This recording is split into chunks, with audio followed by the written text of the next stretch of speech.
Hey everyone, in this video I'm going to be showing you how to change out a fuel injector on this BMW. It's a 2011 model, it's a 128i. Okay, so you're going to need to take off the engine cover that's mounted to the engine itself, and also you're going to need to take off the rear cover that sits back behind the engine. So let's work on getting that rear cover off. Okay, so you'll need to remove these outer covers. They're just some little clips hanging on to the outside. You see one right there, one on the other side, and do the same thing to the opposite side. Then you'll need to take out all the 5/16 bolts hanging onto the fresh air intake filter. And then once you get those bolts out, you'll be able to lift the filter box off.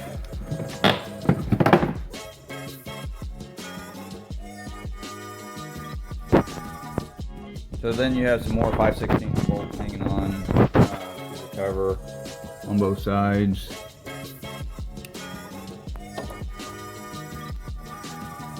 Then you need to disconnect the wiring that's on the passenger side going to that sensor right there and pull it up and out of the way. Then you'll need to take a screwdriver and lightly press on the clip that's hanging onto the wiring harness going across the engine. If it doesn't come off easily by snugging on a little bit, but you will break these clips off very easily, so be really careful. Now if you can't get the little clip holding onto the harness that's mounted underneath, then just take a screwdriver and pop the little cover off like that, and you'll be able to remove the harness out of its holders. Just pull it on out of there.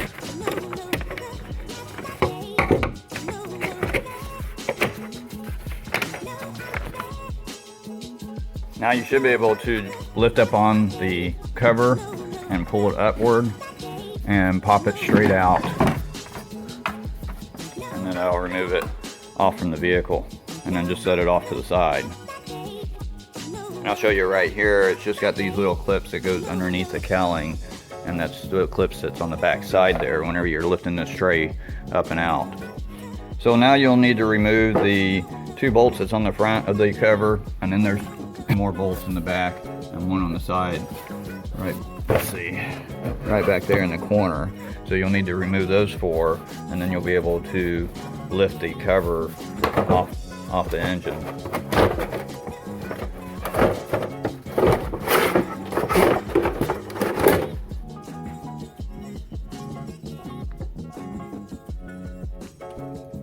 And now you have pretty good access to the fuel rail and the electronics. So the next thing that you're going to want to do is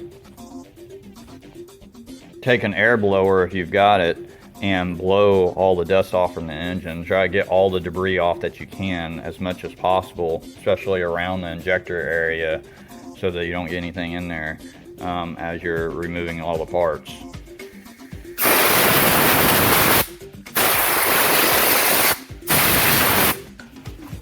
Now you're going to want to work on taking all the injector wiring off.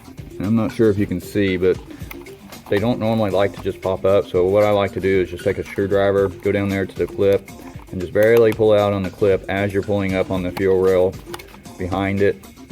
And just barely move that clip, and you'll see it pop off like that. And then you just go to the next one, do the same thing. Now, whenever I was doing that, I started from the back, started taking them all off, and I was putting a little bit of pressure from this side and unclipping them as I go until I get to the last one, which is right here. And I will take and just barely pull out on the clip on both sides. And if you pull out too much, then that clip will come completely flying off. But you see right there how I just barely unclipped it out from around the notches. And now the wiring harness is completely disconnected from all the injectors. So the next thing you're going to want to do is just give you a little bit of room by disconnecting that connector right there. You're not going to have to take the wiring completely up. You know, you don't have to take it completely off, but just give you enough room to where whenever you undo the fuel rail, there's a bolt right there, a bolt there, and And then there's a couple more bolts back there that you'll have to take out for the fuel rail before you start lifting up on it. Car's recently been running, you want to release the fuel pressure, and I didn't find any type of a straighter valve or relief valve on here, so I'll be disconnecting the fuel line. Now this car's been setting overnight, so there's probably hardly any fuel pressure in there, but you can just undo the fuel line and release the pressure, and you'll see a little bit of fuel, the line's loose. You can see a little bit of fuel coming out, just to make sure that there's no pressure on whenever you're taking the fuel rail off. But once you get all the bolts out of the fuel rail, you can go ahead and pry upward on the whole fuel assembly. So just take your time and remember that we had already let this loose, the wiring, make sure it's up out of the way, pull it back, and then you can slowly pull the fuel rail up and just kind of wiggle it a little bit at a time so you get all the injectors coming out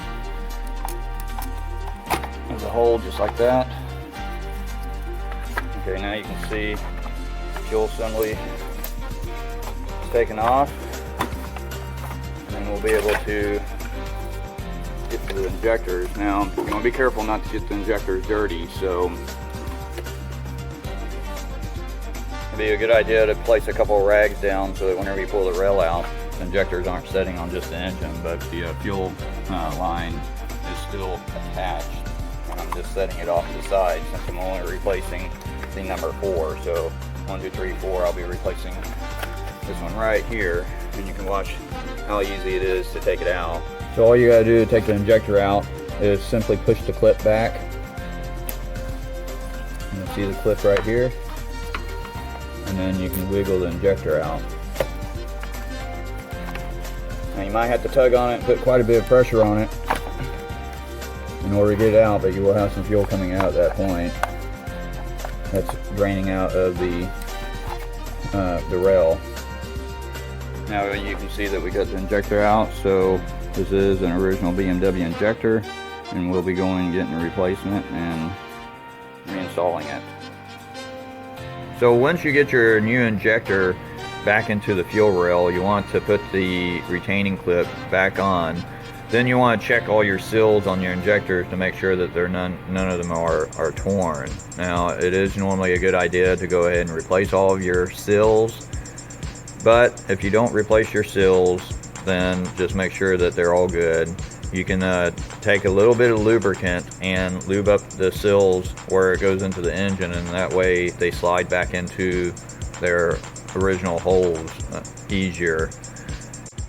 So once you get your fuel injector wiring snapped back into place and you get your fuel rail back down and everything snugged, you'll put in your 4 bolts, and then once you get that done, make sure that you tighten up your fuel line if you loosened it up, and then you'll just put all the wiring back into place that you had disconnected, and then you'll end up going ahead and reinstalling the cover over the engine and slipping it back into place, and then tightening it down with the appropriate bolts in all 4 corners.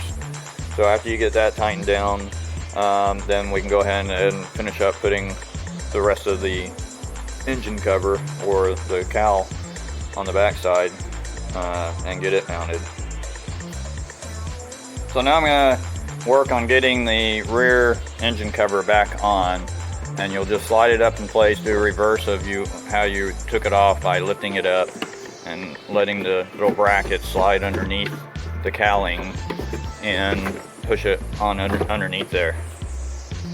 So once you get the cowling back into place, you'll come over and get your little end fasteners up over the end there, and then start lining everything up how you took it off, and then you can go ahead and put your wiring harness back into its retainer.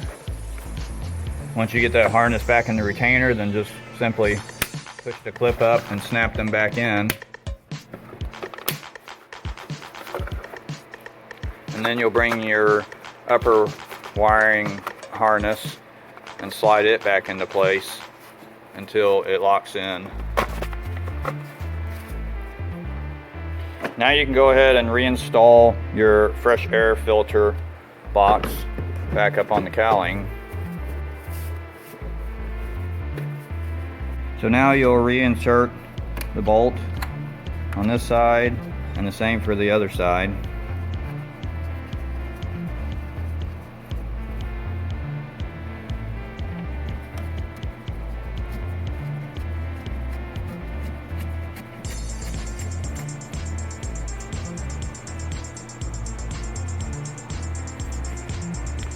Now it's time to reinsert the side covers.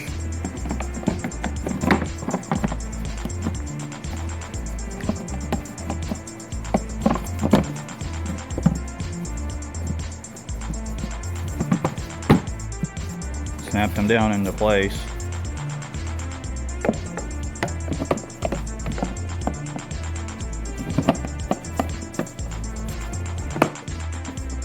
Make sure that they snap down properly.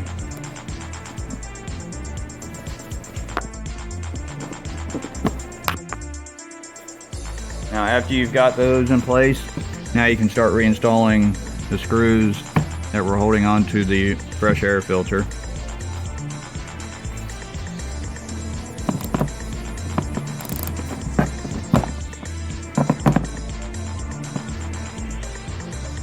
Now that you got all the screws back in, just check and make sure that you didn't miss anything, and make sure all the covers are tight, all your electrical is mounted where it needs to go, you know, account for all your tools, and then you've completed the job of changing out a fuel injector. So anyway guys, that's how you change out the fuel injector. I hope I helped you out today. If you haven't already, hit that subscribe button for me. You know, like the video, share it. Stay tuned for the next video. Thanks for watching.